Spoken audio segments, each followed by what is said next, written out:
Hello, welcome to the Hoop Collective podcast. We talk about the NBA, which we're doing on Monday morning. Joining me from an estate on a lake in Northern California, Tim Bontemps. Hello, Brian. Joining me from the same estate on the same lake in Northern California, I assume down the hall or upstairs or whatever, is Ben MacMahon. Howdy, partners. Looking across the lake right now at a dormant volcano, kind of ready to erupt a little bit. Tell you what, you go vacation with Bontemps, and what do? You wake up in the morning and you podcast. I know. And he wants you up early. Yeah, hey, he wants you up early. MacMahon was up before me, for the record.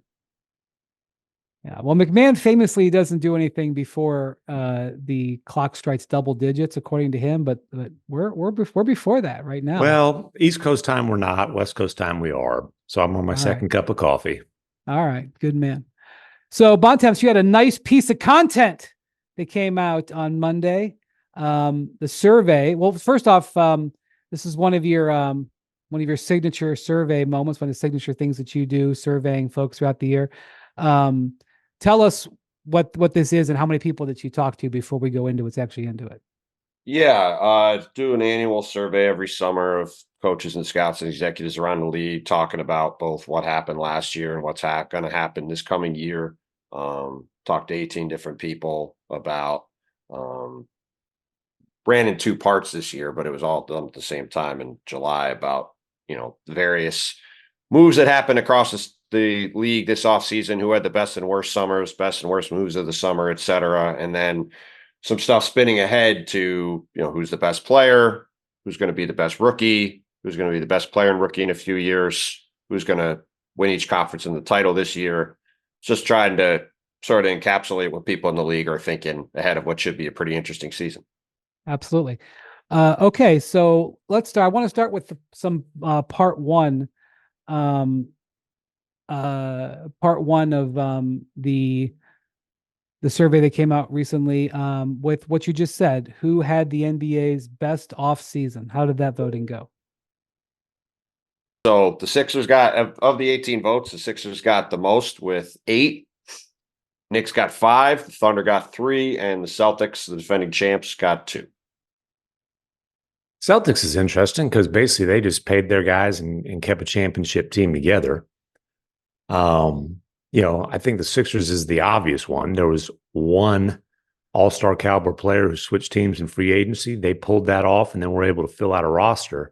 But I really liked what Oklahoma City was able to do. I might have gone there because basically you got a number 1 seed who wasn't good enough to get through the Western Conference playoffs and then significantly improved by getting 2 high caliber role players without touching their stockpile of draft capital.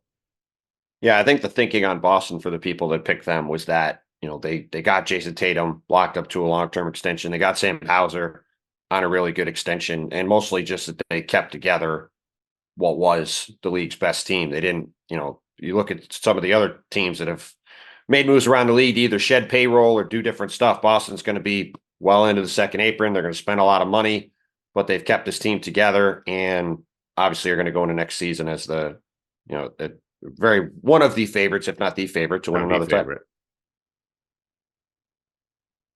Yeah, I thought it was interesting. The Knicks giving, the Knicks Bridges trade works from a vibe standpoint and a fit standpoint.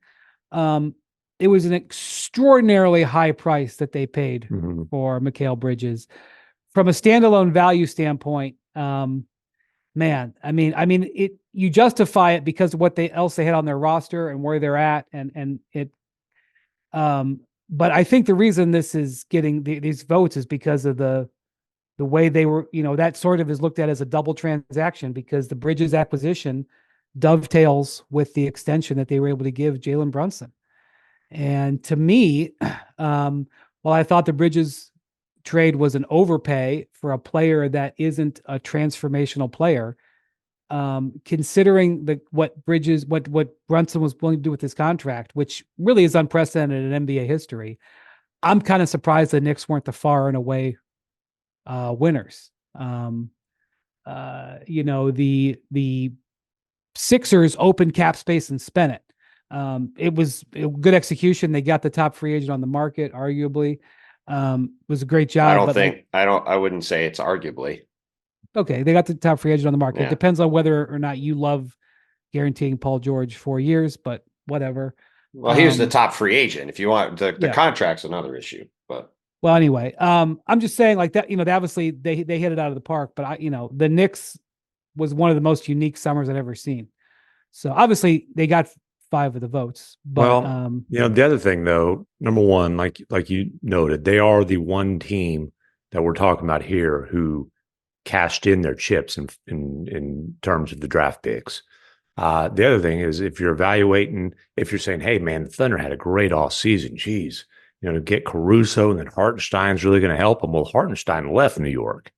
Right. So as much as the Knicks had a great summer, and it's not necessarily like, it's understandable why they lost Hartenstein. It wasn't in their control. It was kind of like Bruce Brown leaving Denver, but they did lose a key rotation player. What's I'm saying, like to me, losing Hartenstein was part of the Bridges trade. So I mean, like, if you're going to look at the Bridges trade, you have to include, in my view, the Hartenstein loss, and you also have to include the Brunson extension. Yeah, I think it's sort of all one transaction. I understand why they paid OG Anunoby what they paid him. I don't think that's necessarily a great contract. I mean, I'm not saying they shouldn't have done it. They had to do it, especially with where the rest of their chips were. But if you were going to vote for the Sixers and you wanted to say, well, I really didn't like that Anunoby contract and that could come back to haunt them, I would accept that as a reasoning. Now, and the answer from New York would be, hey, I don't have the numbers in front of me, but, when OG's in the lineup, the Knicks had this amazing record. When he's healthy, the Knicks are a contender. And then the response to that is he ain't healthy that often enough. Yeah. Well, I'd love to know, and because there's rules, I don't know if we'll ever know. I'd love to know when Jalen Brunson agreed to that contract number, because the Anunoby contract makes more sense if you know that you're getting Brunson at that number, which I suspect they did. Listen, one thing I would never sit here and do is suggest that Jalen Brunson's godfather, Leon Rose, would have contract discussions with Jalen before legally allowed. I don't think there's any precedent for that happening. So I'm not going to sit here and suggest I also think that there might time. be some connection between the agents who represent Jalen Brunson and OG Anunoby. I think it might all be connected, but that contract, if you know what you're getting Brunson for, the contract to get Anunoby, it takes on a different level. Mm-hmm. So yeah, I mean, when you said the word you used before, Brian, saying the Knicks had one of the more unique summers that you can remember, I think unique is more applicable to their summer than best because of the amount of money they paid OG, because of the fact that they do have a pretty big hole at center. So you look at among the contending teams, their center position is one of the weaker spots. And you look at the amount of injuries Mitchell Robinson has had, and the fact that between Precious Achiuwa, who's pretty small, and Jericho Sims, who's pretty raw, those are the two real main options they've got behind him at this point. And they obviously have some flexibility to potentially try to make an addition there during the season. But, people might say, hey, well, why don't they play small? They could play small, but Tom Thibodeau, while he did that a little bit the second half of last year, has very rarely wanted to have a lineup out there without a true 7-foot range, big rim protector on the court. So,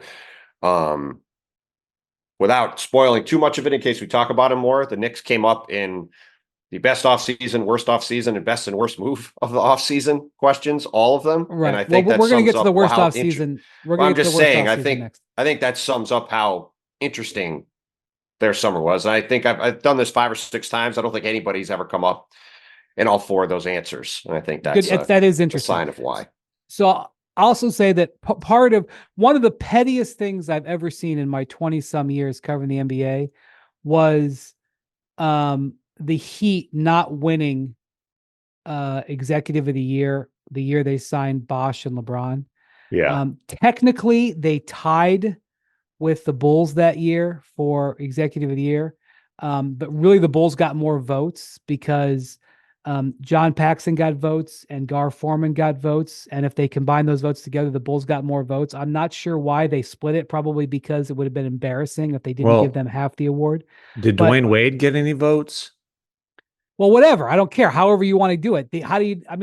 And by the way, that is also comparable because you had the same agency working and the players working with each other and the team acting as the shrewd facilitator, making it all possible. It's actually somewhat comparable. The quality and the star power of the Heat bringing those guys in is not comparable to this Knicks situation, but it was, the Bulls got more votes that summer than the Heat did, period. And it was so petty. And by the way, the executive year is voted on by the other teams. It's not voted on by the media. It's only award not voted on by the media. And so, which is one of the reasons why the big bad,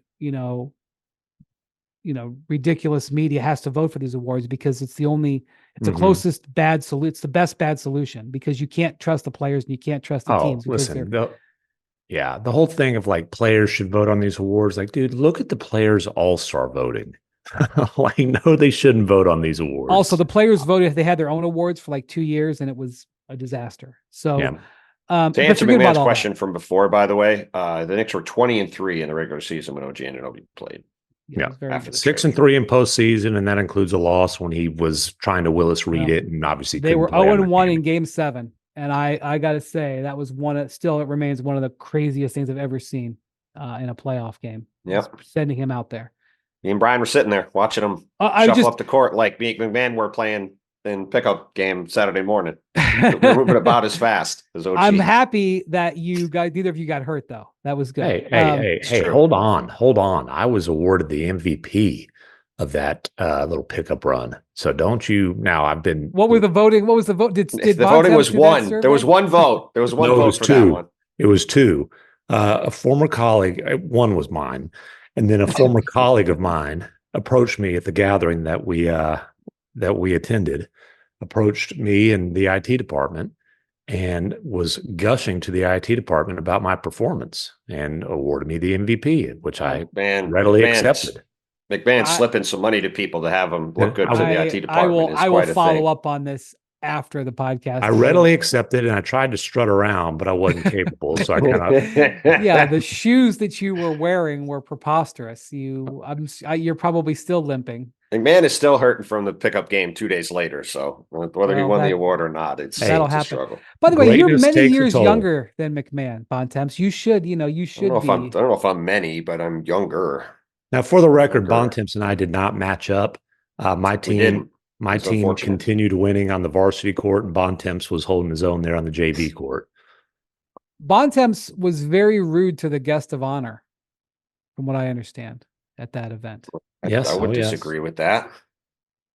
You would disagree? I think the guest of honor would disagree with that. Yeah. No. All right. Well, we'll see. Again, this will be after the podcast. We'll discuss that. All right. You also had come to the live show in Akron. Maybe you'll find out what we're talking about. Maybe. Okay. All right. Which, hoopcollective.eventbrite.com, September 13th. Who had the NBA's worst offseason, Bontemps, according to your survey? So again, 18 votes. So the Nuggets got the most with 6. Oof. The Bulls were second with 5. The Clippers were next with 4. And then there were single votes for the Lakers, the Knicks, and the Detroit Pistons. I think I'd have gone Clippers on this one. Obviously, we've all been critical of the Nuggets. I didn't like that, losing KCP. But man, the Clippers opened a championship window by trading for Paul George. And then what was it, 5 years later? However many years later, he's gone for nothing. I mean, they still have a chance to be a playoff team, but I don't see any path to the Clippers having a window to contention. And I guess the argument could be made, well, how much of a window did they have last year when they got bounced in the first round? But, the fact of everything they gave up for Paul George, with Kawhi's value baked in, obviously, and then that window closing without them cashing in or coming close to cashing in on a title, to me, that's would top the list. Yeah, I mean, I think those three teams at the top are the easy three choices. I wouldn't have voted for anybody else. And you can make arguments. You made the Clippers argument right there. They lost the best player available this summer. Didn't had obviously we've talked about the negotiations. They were kind of odd how it played out. We've talked plenty about the Bulls. They obviously did not have a great summer on a variety of fronts. I would pick Denver though because for the reason you just said, we had left that season thinking the Clippers are done being a championship level team. Really. Whereas Denver was one bad half in game 7 away from I shouldn't say very likely, quite possibly repeating as champions. And they had a very top heavy team with little 3-point shooting.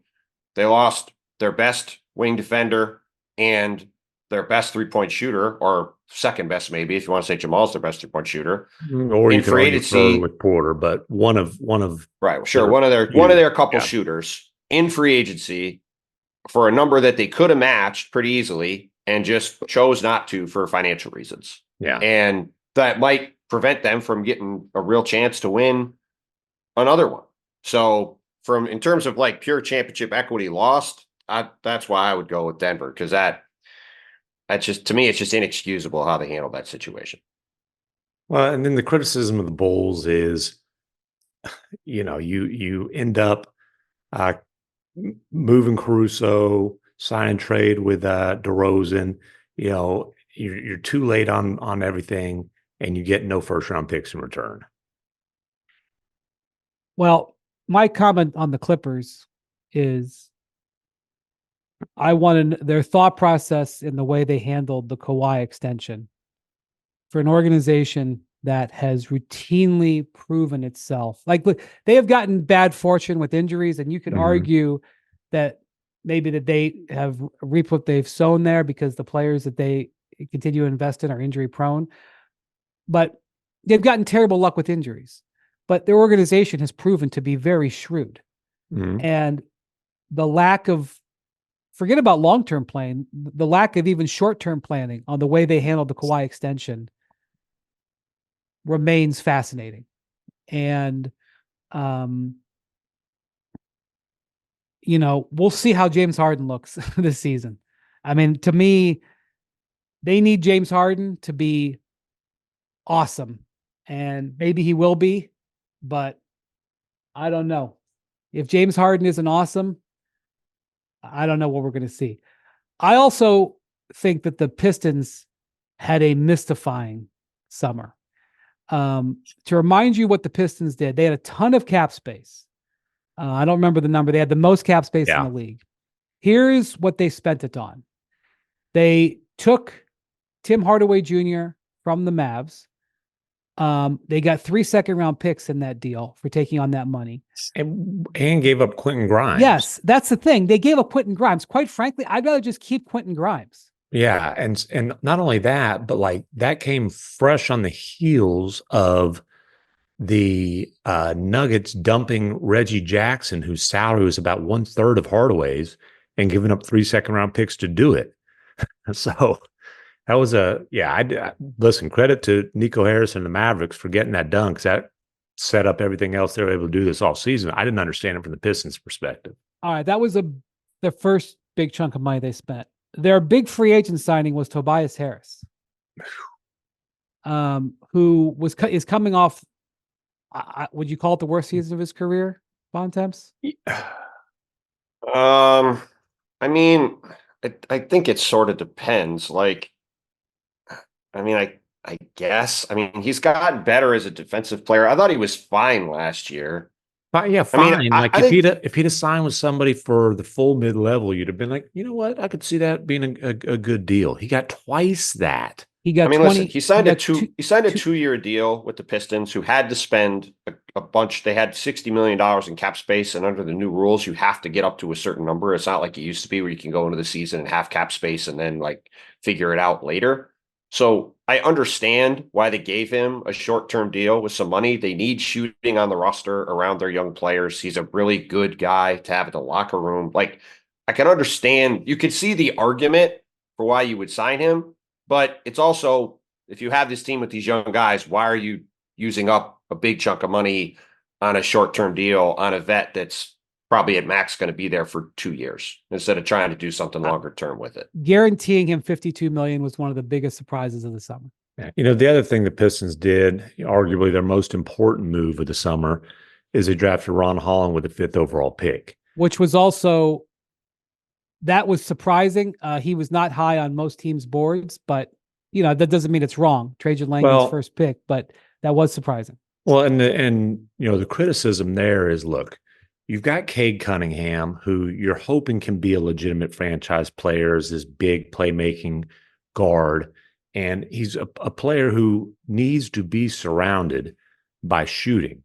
And in 3 straight drafts, has it been 3 straight 5th overall picks? They've drafted non-shooting guards / wings. Now, if you're drafting 5th overall, I guess you can't be picky about fit. You got to pick the guy who you think's the best available talent. But it's a shooting starved team. That's one reason why I guess they were okay with taking on Hardaway. Is the guy at least is going to space the floor. But man, like between Thompson, Holland, and Jaden Ivey, like those are 3 guys. You need at least 2 of the 3 to hit, and you don't have any shooting in that group. Well, they tried to sign Buddy Hield. Hield went to the Warriors. They ended up signing Malik Beasley, a 1-year, $6 million deal. That's fine. Yeah. He'll make a ton of threes. They also picked Paul Reed up off of waivers.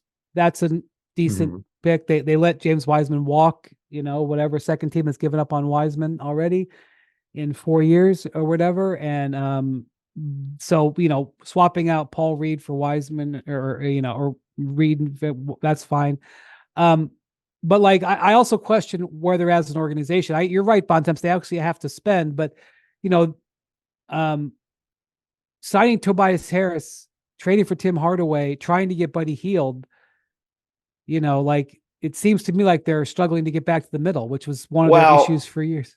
I think what you could say, all those guys are shooters, right? And I think what their obvious goal was coming into this summer, at least, again, I haven't talked to the Pistons, but they hired Trajan Langdon to run the team. They hired Dennis Lindsey to come in under him. It seemed very obvious to me. Bickerstaff to be the hired JV Bickerstaff to coach the team from the Cavs, who's going to obviously come in and try to instill a defensive identity in a hardworking culture like he did with the Cavs, with a young team a few years ago, had success doing it. They clearly wanted to surround these young players they have with shooting and give them the best possible position they could be in, to Tim's point, to see what they've got, right? Yeah. That seems very clear what the goal was. Now, you can certainly argue this wasn't the most efficient way to do it, or they could have gone in other directions or whatever. It does seem like at least that was the clear plan for what they were trying to do. And we will see this year whether they have success with it. Ron Holland is going to be an interesting guy to watch. He was on this G League Ignite team that really struggled this past year. They had a ton of draft prospects. He's a very young guy. He's a very polarizing prospect as a player, because there were some people who had him as basically the number 1 guy in the draft, and there were other people who had him the back end of the lottery. And so it's going to be really interesting to me to watch his development, because you make a great point, MacMahon. Between Ivy and him and Sar Thompson, assuming he's okay with the blood clotting issue, you got Fred Vincent there to work on those guys' shots. But those are 3 guys where the question is, can they develop a real jump shot? Because we're all super athletes in different ways. Yep. And, if 1 or 2 of them do hit, the Pistons could really be cooking with Cade Cunningham and a couple of those guys. And if they don't, then you got a bunch of athletic wings that can't shoot, and you're still kind of stuck in the same spot. So Ron Holland is somebody I'm very curious to watch this year and see how that goes, because his development's going to be very interesting in Detroit. So the scout that you quoted on whoever voted for the Knicks for the worst offseason, was he or she said that they weren't convinced that the Knicks would actually be better this year over year. Yeah, I mean, this goes back to where the Knicks offseason was so interesting, because it's a combination of the hole at center with Hartenstein, and the fact that when you trade for Bridges like that, obviously they've now got this plethora of wing players, but you look at how important Isaiah Hartenstein was to what the Knicks did last year, even though Mikal Bridges is in a vacuum a better and more valuable player as a wing 3-and-D player. The Knicks have so many guys on the wing that I think they're all going to kind of, I don't want to say cancel each other out, but they're all going to diminish what they can each probably do individually because they've got a ton of depth there, which is the most important position to have depth at. So it's good. But I think the center thing is a real problem. And like the interior size for the Knicks could be a real problem. And it wouldn't stun me if they are sort of in the same range that they were last year. It also wouldn't stun me if they can find a center or Mitchell Robinson stays healthy. They have the best record in the East because Tom Thibodeau is going to try to win every game, and they got a really talented team. So they still do have a couple of tradable picks. And I think that you will see them as the season goes along. We'll see what happens with Precious Achiuwa in that role. It wouldn't surprise me if they are on the hunt, Yeah.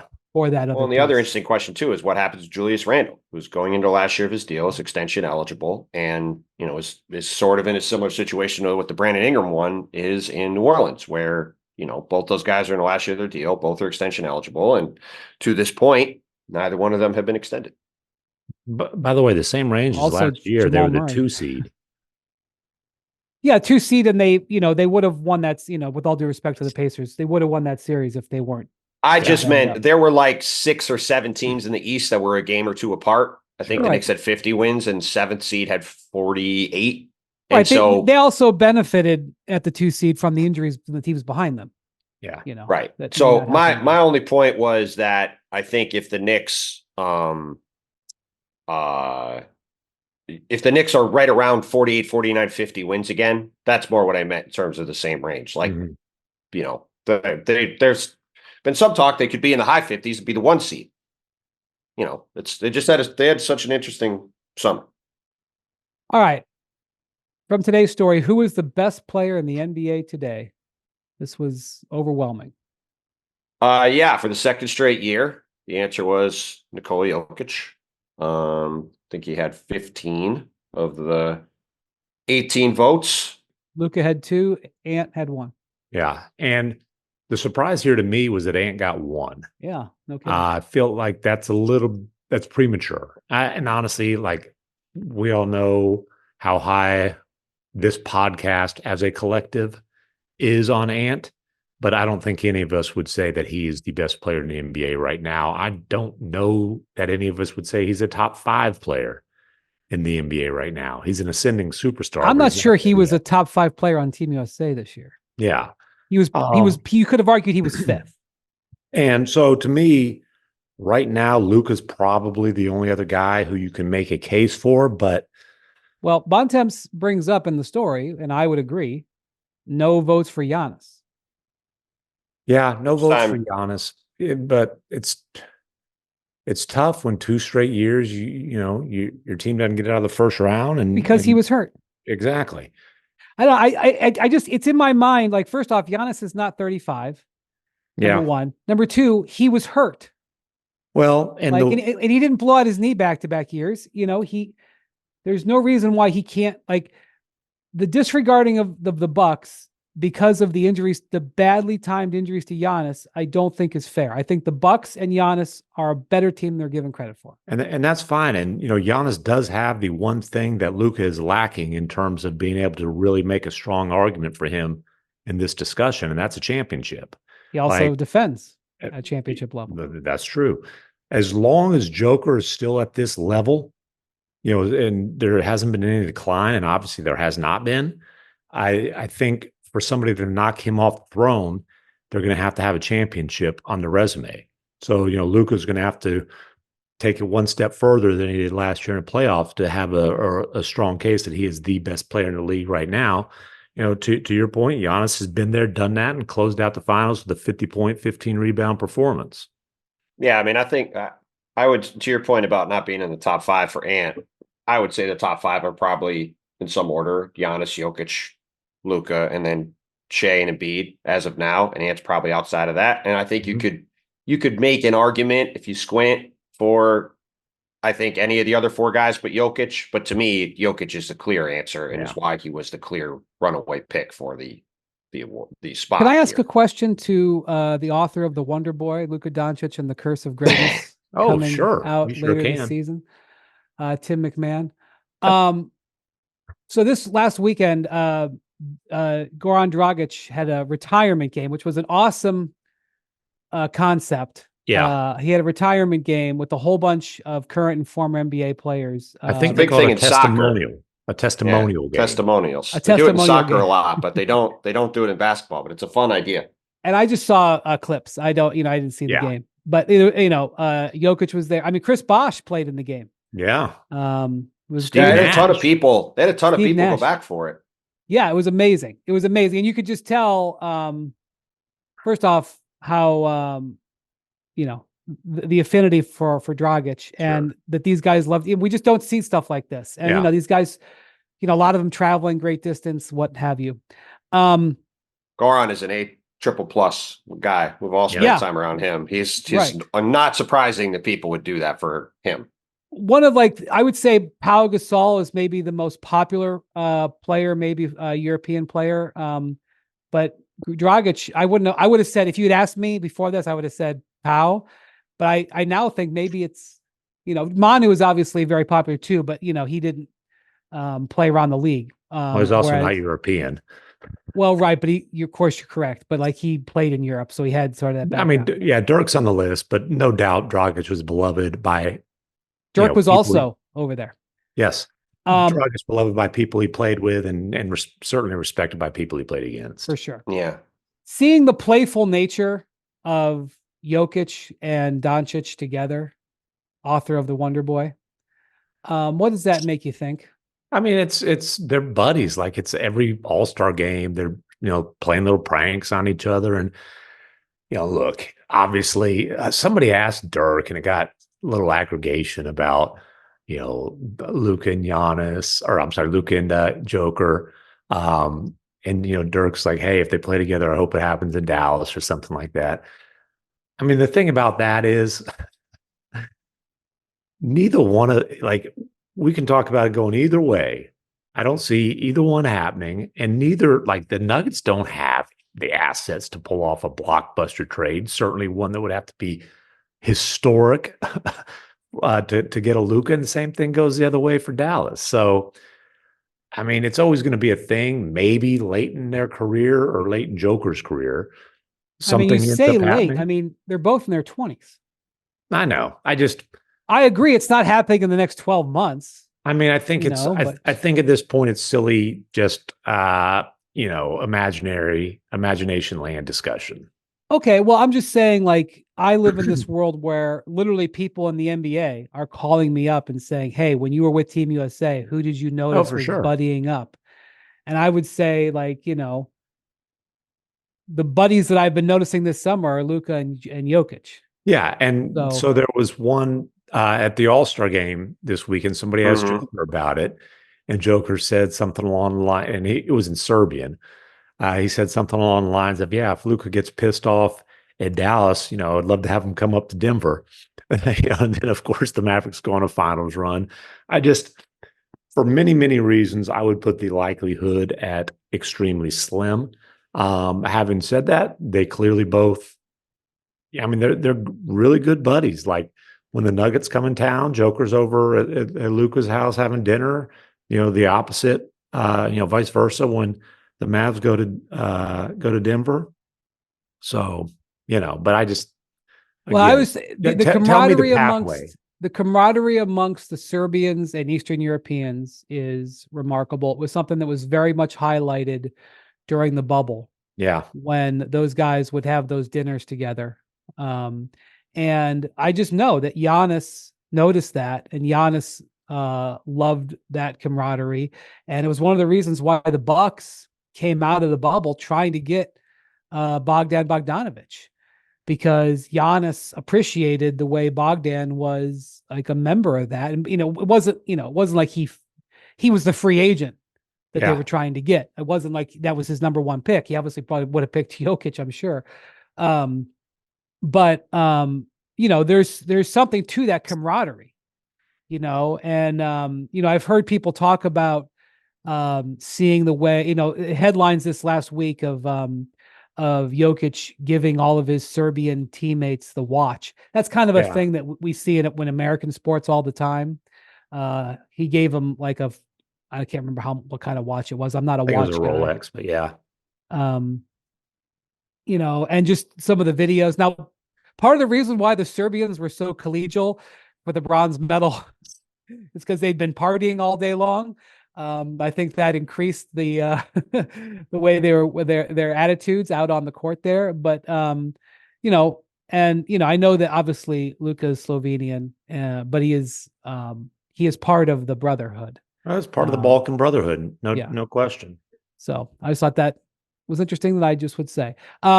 Another good question you had in there today, Bontemps, was who is the best player in the NBA going to be in 5 years? And if you want me to give the results, I can. Please do. For you. The overwhelming leader was Victor Wembanyama with 12 votes, Shai Gilgeous-Alexander with 2 votes, Luka Doncic with 2 votes, and Ant and Jokic with 1 each. As you say in the story, not surprising that Wembanyama is the leader after what we've seen this last 6 months, including the Olympics. I don't know. I think people in Boston say it should be Jason Tatum. We got a lot of blowback from our franchise player draft pod. A lot of angry none of these scouts listed Tatum as the best player in the NBA. I guess I think the better question is, when will Victor Wembanyama not be the answer to this question? I think is the health. Part of the answer to this question is health. No, I understand that. I'm just saying, how many years forward would it have to be before somebody will say, before he won't have the most votes in this category? It could be 10. Or how long? Could be a long time. How long will it take before Victor becomes the answer to the previous question that we discussed about who's the best player in the NBA now? Like, is it 2 years, 3 years? Right. But this one, he literally could be the answer to this question for a decade, every year. Yeah. It's pretty, like if you'd done this about LeBron, if you'd started, I was doing this 20 years ago, LeBron would have been the answer for probably close to 10 years. And Victor could easily have that kind of a run if he stays healthy, like you said. Who will be the NBA's MVP this season? Now, this is interesting. Yeah, this one is This is probably the most interesting one yet to me. Shai Gilgeous-Alexander, who was number 2 in this last year's vote, with 7. Luka second with 5. Jokic with 2. Ant with 2. Jason Tatum. 2 votes. I'm curious why you thought this answer was so interesting. Because those guys were basically tied for second last year. I think Luka was narrowly ahead, and they basically are tied in this. 2 reasons. One, again, Giannis completely disregarded, despite the fact that he was playing an MVP level for most of last season. Secondly, that Jokic, having won 3 of the last 4, only gets 2 votes. And this is something that I think you will now see with Jokic. He got the MVP this last year partially because he was so excellent in the playoffs 2 years ago. It's part of the story. And now that they had a stumble and an early exit, his image is tarnished a little bit. And I actually think it will now be harder for him if he has the exact duplicate season this year as he did last year.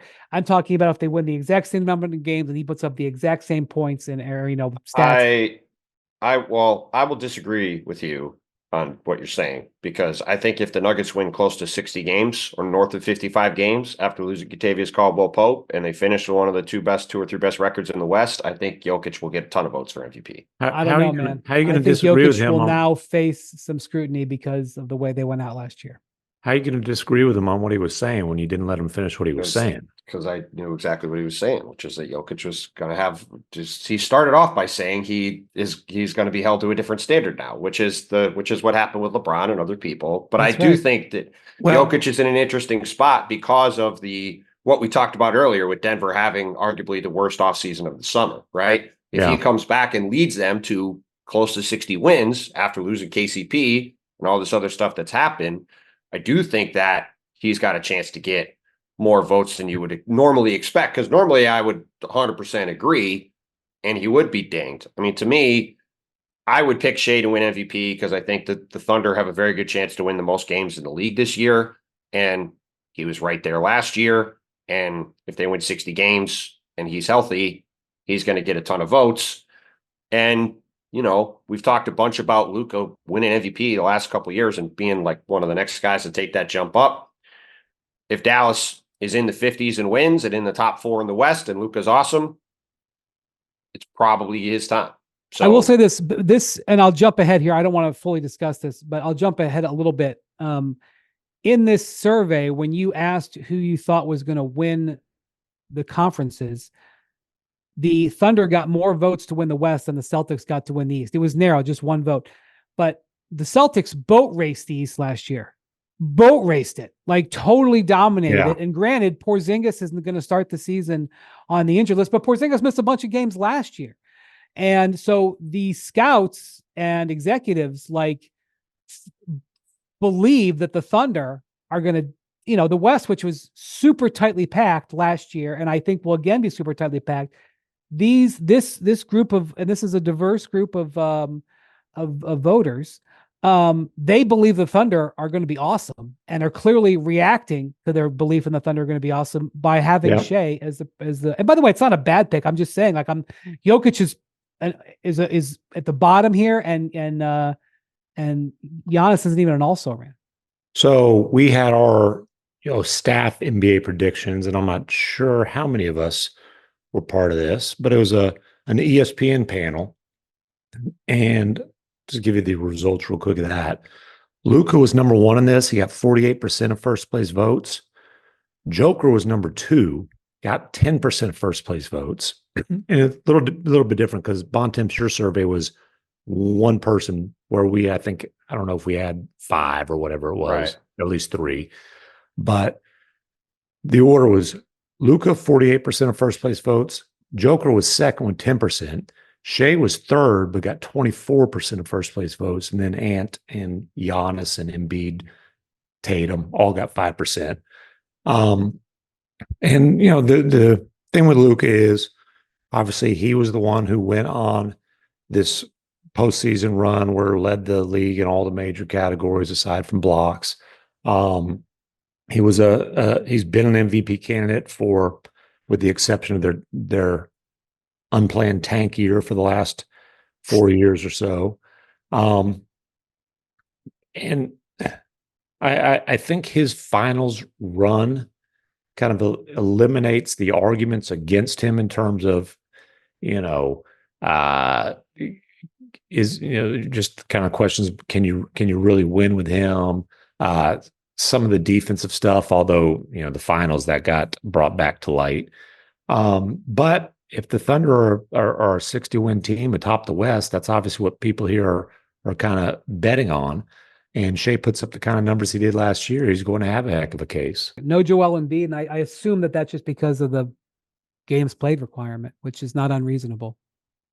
Yeah, I mean, I think for Embiid, it's about injuries mainly. For Giannis, it's a combination of injuries and the fact that I think people are down on the team. With Jokic, I think it's mainly that people are down on the team, plus some of the fatigue that you mentioned, combination of the two. And, according to ESPN Bet, Luka and Jokic are both tied at plus 350. And the odds, Giannis and Shea are tied at plus 500. Embiid is at plus 600. And so in Anthony the odds, Edwards is at plus 900. In the odds, Luka, you're given the betting odds, but just to say the rankings, Luka and Jokic are tied for the favorite. Giannis and Shea being second. That'd be third, buddy, the way numbers work. You're correct, yes. Third. And then Embiid fifth. I have to say, on these odds, I would say 2 things stick out to me. One, Ja Morant at plus, what would be plus 2,500. Mm-hmm. The last 2 times Ja played the majority of the season, the Grizzlies had the second best record in the West. I'm not saying that's necessarily going to happen now, but again, people seem to forget, and that's a guy who would have a story. Yes. So I'm not saying he's going to win. I'm just saying that's an interesting number. And the other number, and I don't think that his team will be good enough to win it, I've never seen Anthony Davis. Well, probably since the bubble, which was a unique circumstance. Anthony Davis was absolutely spectacular for Team USA. His physical conditioning is awesome. Now, I haven't seen him in the last 3 weeks. Or 2 weeks. I don't know where he's at right now. I don't know if he's going to stay healthy. He is at plus 10,000. Wendy. Anthony Davis is not winning MVP. Was he the most valuable Laker on Team USA? No. No. He was the Olympics MVP was, and it's interesting that I'm LeBron's telling not you, on man, this. Anthony Davis looked phenomenal. Yeah, he looked great, and he has absolutely no chance to win MVP. I'm just telling you. We can talk about all NBA. We can talk about potential Sure. Defensive Player of the Year. Sure. Like he's got a chance all to true. win some honors, but MVP's not one of them. If Luka and Shea are healthy this season, I would be extremely surprised if one of them is not the MVP. I think it's very likely to be one of them. And I think it could come right down to the end, like we saw with Harden and Giannis and a lot of these other races, because I think both their teams could be very good, and they're both awesome. But I think they are clearly the two guys who should be at the top of the list. By the way, Jackson tells us if he keeps scrolling down, you can find LeBron at plus 15,000, tied with his pal Kyrie and Dame. I mean, I would say if you're betting on anybody outside of the top 4, that if you want to like take a long shot bet, that would be the long shot bet. Or if you have some belief that the Lakers are somehow going to be good, like if the Lakers are somehow good, it's going to be because LeBron has one great year left. I don't think this has got any chance of happening, but that's a more of a worthy discussion to have than Anthony Davis, in my opinion. You got Mac 10's vote. All right. So I mentioned Celtics with 13 votes to win the East, Knicks 2, Bucks 2, Sixers 1. And the West, the Thunder 14 votes, Mavericks 2, Timberwolves 2, Nuggets 0. Yeah, I mean, I think the takeaway on both of those is just whether you want to say that the Thunder had one more or not, it's that there are two very distinct favorites going into the season. The Thunder were the number 1 seed last year. Obviously, it was tight and went down to the last day. And then they got significantly better this season. I don't think the question is, should the Thunder be considered the favorites for the regular season? It's should they be considered the favorites to come out of the West come playoff time? And, I will point out again, they did give the Mavericks the toughest series in their run to the finals. So this voting was done in July. This was before everybody got to see Jamal Murray play in the Olympics. Got to or had to? Well, whatever you want to say. Who will be the NBA's Rookie of the Year? So Zach Edey with the most votes here, Bontemps with 8. Reed Shepherd, who was the rookie darling of Summer League, with 5. Alex Sarr, who had an 0 of 15 shooting game in Summer League, which it's going to take a while to live that one down. I'm sorry. That's like a pitcher who's getting shelled. Who's like, and I understand why I left him out there or whatever, but like when you get to like 0 of 11, like it might be time to, 0 of 15, like when those veteran pitchers are getting shelled and the manager finally comes when he's given up 8 runs and he's like, where the hell you been? Anyway, Alex Sarr with 2, some other guys, including Rob Dillingham and Tristan De Silva, got a vote. Bontemps, what was the discussion? This, I assume, was after Summer League when you did these. Yeah, and it was an interesting one because this year's rookie class, obviously there's not a Victor type guy in this class. Like last year, I just asked Victor a specific question. I didn't even bother asking Rookie of the Year because he was so widely expected to win it. But the interesting thing about it is like some of the guys at the top, like I think if Reed Shepherd had wound up on the Spurs or on trying to think of, or if he ended up on the Wizards, if they drafted him second, I think he would have been the pretty heavy favorite to win Rookie of the Year. But instead, he's on a Rockets team where they've got Fred VanVleet, they've got Jalen Green, they've got Amen Thompson, they've got a bunch of guys that have the ball at the top of the key. And so the question, I think, with Reed, which is why he comes up a little bit more in the next question about who will be the best rookie from this class in 5 years, is how many minutes is he really going to play as a rookie? And will that get him enough burn to really have a chance to win the award? Zach Edey ended up, I think, being the top choice by default, and is a guy I would probably pick now to win the award personally, because he's the one guy really in the lottery that you look at and say he's going to walk into a team with some expectations in Memphis. You just mentioned with Ja in theory being back, and we've talked about them. We talked about them on the franchise player pod the other day. With Zach Edey probably going to be their starting center, playing a good amount of minutes a game, he's got a chance to walk right into a role on a playoff team and help drive some winning. If he does that, it's hard to see anybody else in the lottery really having a case to go up against that, which is why he ended up with the most votes. He's got a chance to put up some double type of numbers too, because listen, if Edey's on the floor running pick and roll with Ja Morant, and Ja just had some clips posted to his Instagram account of them working out together at SMU. But like, Edey's going to get buckets. He's going to grab rebounds, being 7'4", 300 pounds. I think the biggest question with Edey is how he's going to hold up on the defensive end.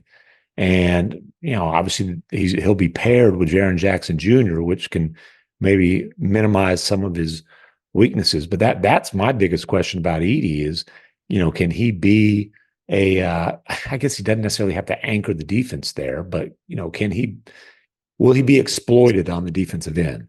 Well, teams are going to try right out. That's going to be right on the top of the scouting report from day one. Well, and the really interesting thing with him was he was a guy who in college played every second of every game. And so you could see, like, I didn't watch every Purdue game, but whenever you watch them play, he was pretty conservative in terms of going after blocks and trying to make plays on defense because he couldn't get fouls, couldn't get in foul trouble. And that is one thing that I think scouts and teams are interested to see is, okay, now this guy's probably going to play 20, 25 minutes a game when he's much more aggressively, in theory, going after block shots and trying to make plays on the defensive end. What will that look like? Because he is a massive human being. And if he does become a guy who's more of a threat to block shots and make plays at the rim, that could be pretty interesting. MacMahon, do you have a feel for what Reed Shepherd's role with the Rockets is going to be? I don't necessarily. Obviously, Van Vliet's going to be starting. Jalen Green's going to be starting. I think his role might be similar to what Rob Dillingham's role is going to be in Minnesota. And I think Dillingham, you were about to read ESPN bet odds. I think Dillingham would be an interesting bet here because I do think he's going to have a chance to be a bucket getter off the bench. And obviously Minnesota is going to be, we all believe, a 50-plus win team. But I think Shepard's, he's going to have, he'll be on the floor. I think he's going to play a significant role as a playmaker off the bench, as a scoring playmaker off the bench. Yeah, so Zach Edey is the favorite on ESPN bet at plus 550. Reed Shepherd second, plus 650. Alex Sarr and Dalton Knecht. You're always going to have a nice Laker up there at plus 900. Zachary Ricochet also plus 900. Ricochet got no votes, even though he had a decent summer league, I thought. I will say a player I think that is going to be interesting in terms of role, and I think it would be hard, if you're going to pick a wizard, you're probably going to pick Sarr, and he's up at the list here. But like Bub Carrington, out of Pitt, this is a guy who soared up draft boards when they got to see him actually work out and do some individual workouts, and then looked very good in Vegas, and is going to have as much, I don't know what his role will be out of the gate for the Wizards. And they're going to be so hidden from view. You're going to have to search, but this is a guy who I think is ready to come in and do some stuff. And so I wouldn't call him any, the favorite ever, but he's plus 1,400. Same as Rob Dillingham. Yeah. And, he is a guy that in theory should have a ton of time with the ball in his hands. And if he plays they moved guys out of the way. Numbers. They moved guys out of the way to create more time for him. Yeah. So, I don't know. I would just say. Also, maybe to create more likelihood of Cooper Flagg being a Wizard next year. But yes. Cooper Flagg, who signed with New Balance.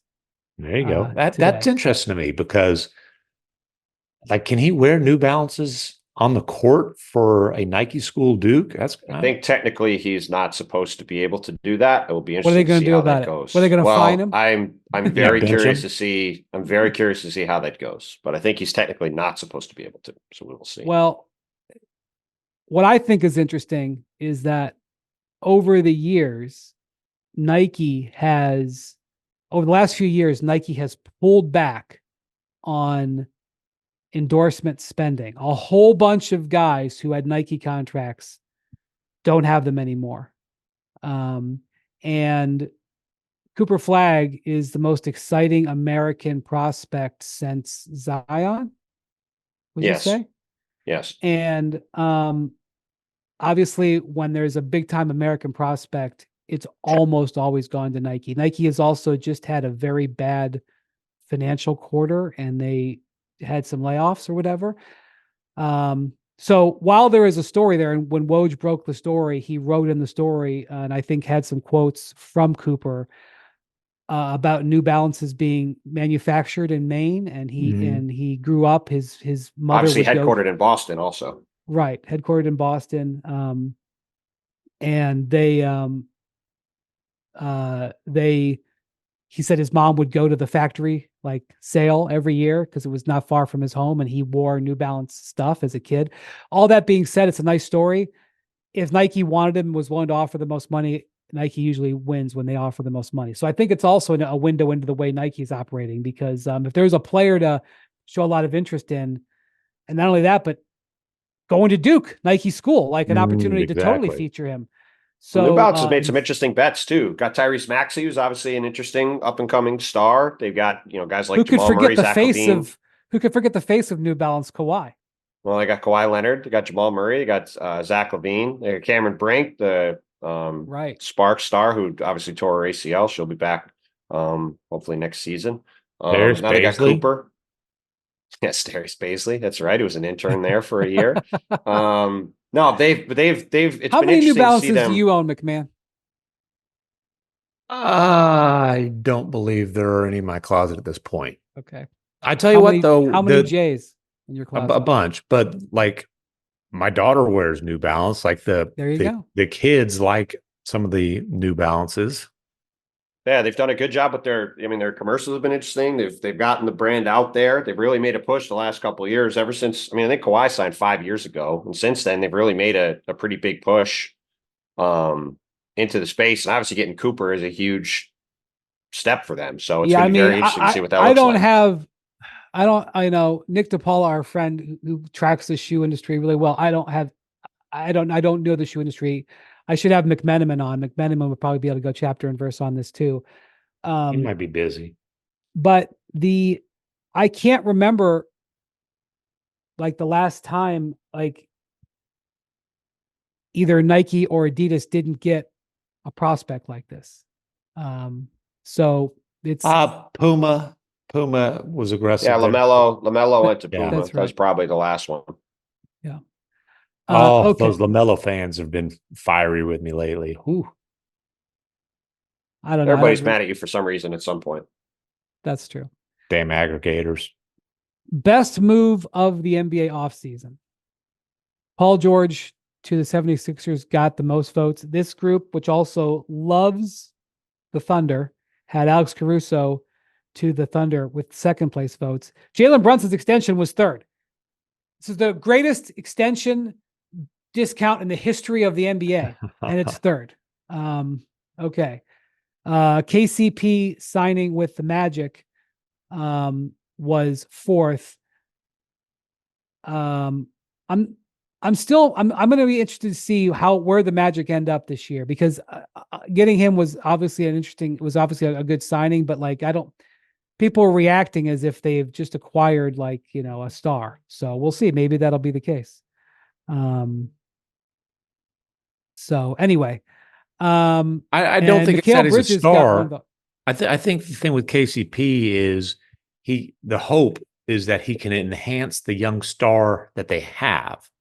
And if you want to make it plural young stars, obviously Paolo Banchero is no question a young star. If you want to make it plural, then we include Franz Wagner in that. They But I certainly think- think he is. They just gave him a $200 million max. Sure. I think the hope with getting KCP, kind of the prototype 3-and-D guy, is that he can enhance what those guys do. Yeah, I'm just saying, that is being regarded as one of the top moves of the entire summer. Yeah. I think it's a super interesting move because of the effect on the Nuggets. But what did you think about when talking about this, Bontemps? Yeah, I mean the Caruso and PG moves, as the voting showed, really were people really brought up both of them and sort of went back and forth on which they were going to pick. You can obviously make them you can make that case for them for very different reasons. Obviously, the Thunder getting Caruso without giving up any draft capital, getting a guy who should be able to close games for them in the playoffs, as opposed to Josh Giddey, who clearly fell out of their playoff rotation, as we talked about plenty during the playoffs. That was a huge move for them in terms of moving up the ladder. PG, Sixers really having one path to getting an elite player this summer, signing a star in free agency, getting the one All-NBA player that was available in free agency to sign with them. Obviously, it was a high wire act that worked out for them. And to your point about the Jalen signing, look, Jalen signing that extension is obviously a big deal for the Knicks. I also think it sort of depends on how you define things in the summer. Like, yes, him signing that deal is great for the Knicks going forward, but it's less of a immediate impact move than, say, adding a player via trade or via free agency. Now, yes, you can combine it with other stuff and say that it helped spur other things along, but I think that's why it probably got less votes. But look, that was also unquestionably a great sign. I don't think anybody would argue that. Yeah. Okay. So now the worst move of the NBA offseason. This had a ton of different things in here. Yes. The three at the top. Well, two of them were kind of the same. Chicago Bulls role in the DeMar DeRozan sign and trade got 3 votes.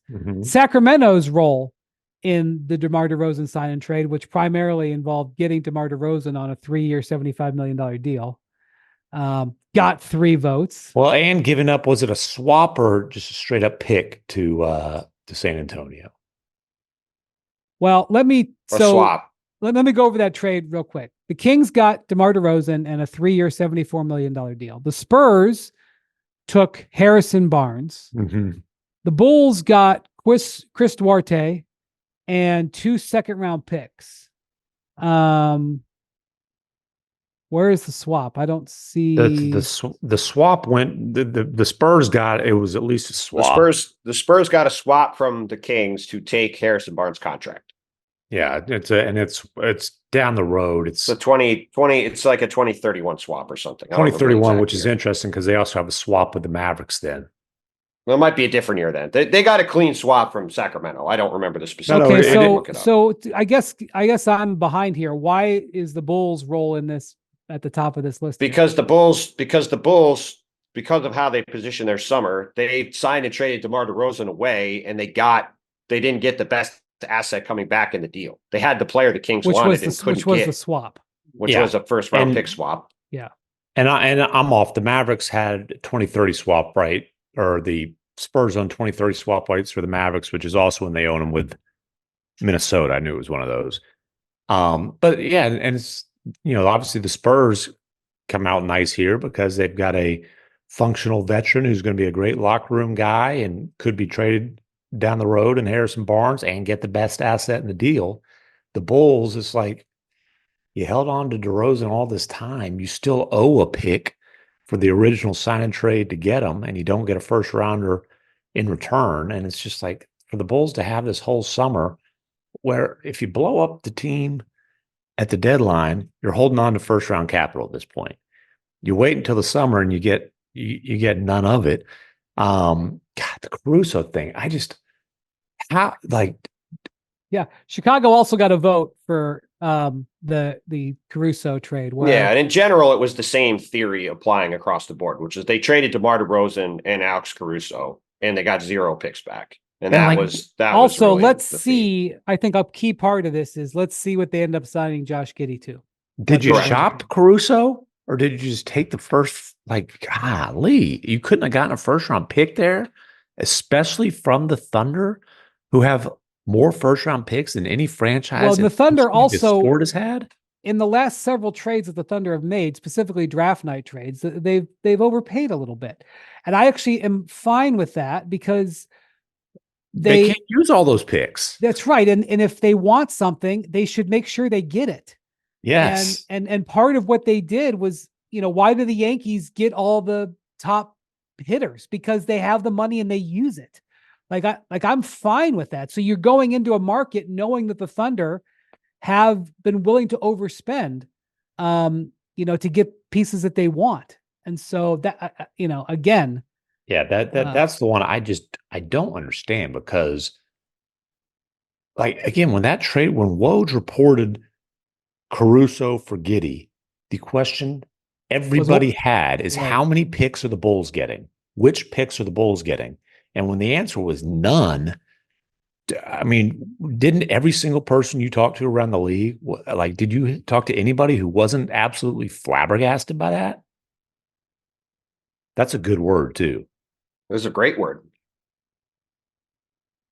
Yeah. So also, Sacramento's end of it, what you quote an executive saying here, Bontemps, is that they thought it was a mistake because there's an opportunity cost of, sort of maybe limiting Keegan Murray, who their lottery pick from 2 years ago. Interesting. So not just giving DeMar DeRozan $25 million a year. It wasn't really about the contract. It was people are a little unsure about the fit because even though De'Aaron Fox has become a better three-point shooter, DeMar DeRozan and Domantas Sabonis all sort of operate in the same category or same area on the court. They like to get to the mid-range, work out of the elbows. And then there is the component of, at least for some people, is this potentially going to keep Keegan Murray from getting more opportunities to grow, which the Kings, I've talked to the Kings a little bit about that. They think he's going to get plenty of opportunities still, and they're very excited about Keegan.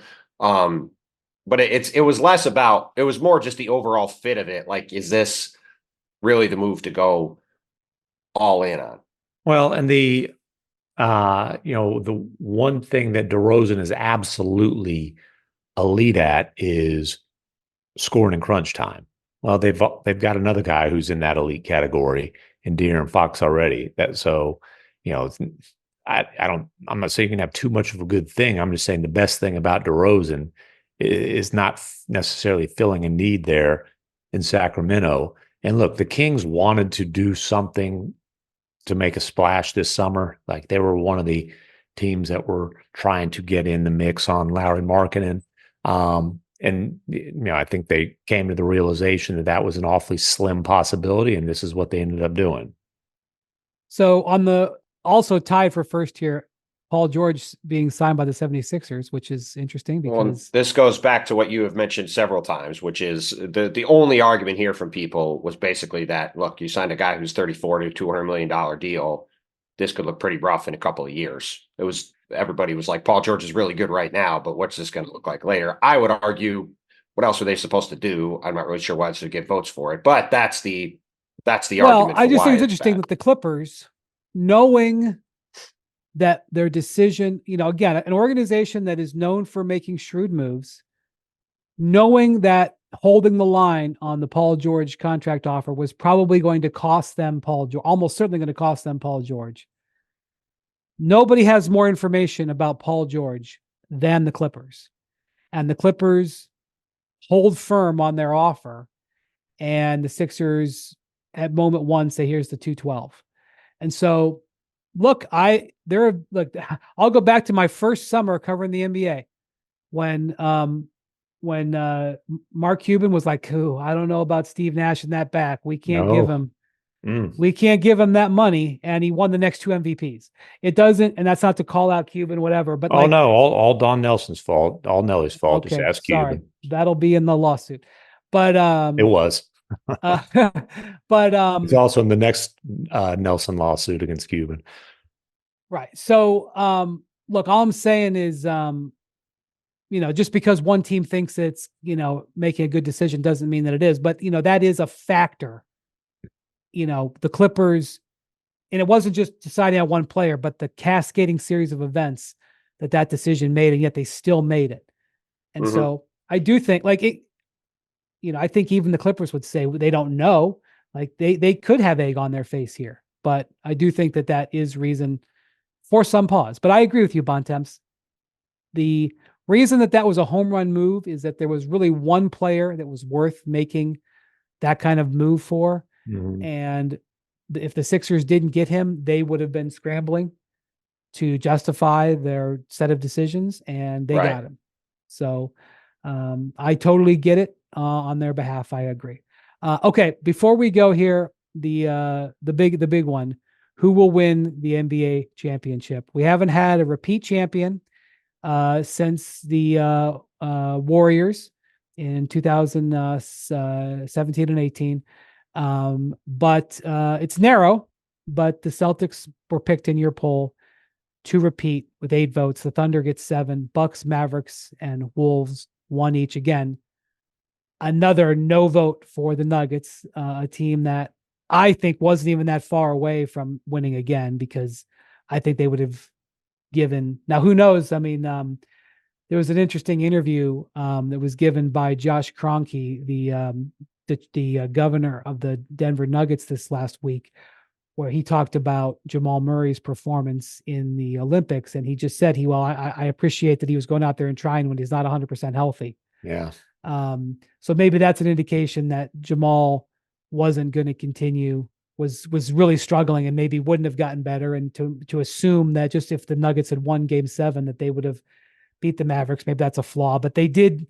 Nobody had better success this last season against the Celtics than the Nuggets. So it would have been fascinating if that series had played out. But again, the Nuggets are now getting zero respect for their situation here. So, But listen, but in part because their situation has materially changed with the loss I of know, their key players. but they still have Jokic, and they still have Aaron Gordon, but and they still have Jamal Murray.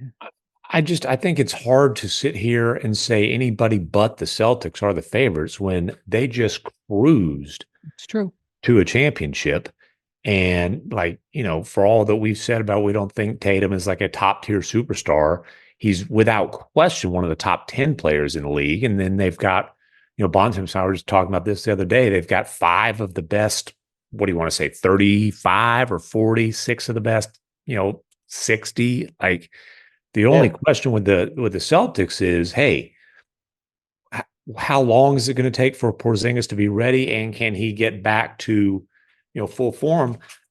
That being a huge question, Porzingis didn't play much in the playoffs while they were cruising to a championship. Now, the little bit he played in the finals, he was impactful, but he didn't play most of the finals. He didn't play most of the series before that, and they still won a title without really breaking too much of a sweat.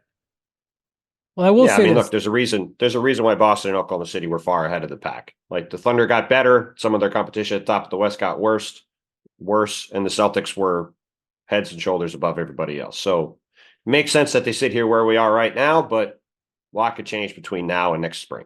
Using the 65 game threshold as sort of healthy, not healthy, other than Porzingis, pretty much all the Celtics, like Jaylen Brown has had some injury issues in recent years, but he's always played over 65, or at least he has like the last 2 or 3 years. Mm-hmm. Derek White always plays. Jason Tatum always plays. Drew Holiday's had a couple of things, but he's generally been healthy. Knock on wood. Jason Tatum always plays except when Steve Kerr's his coach. Yes, well, that was a coach's decision. That's true.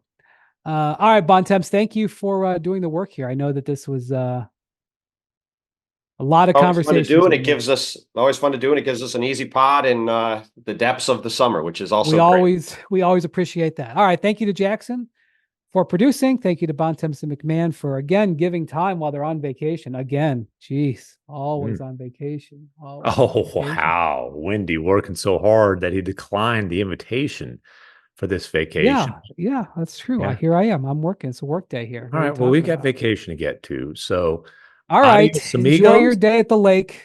Yeah. Don't let Bontemps drive the boat. Adios, amigos. Bontemps, I'll meet you at the beer fridge.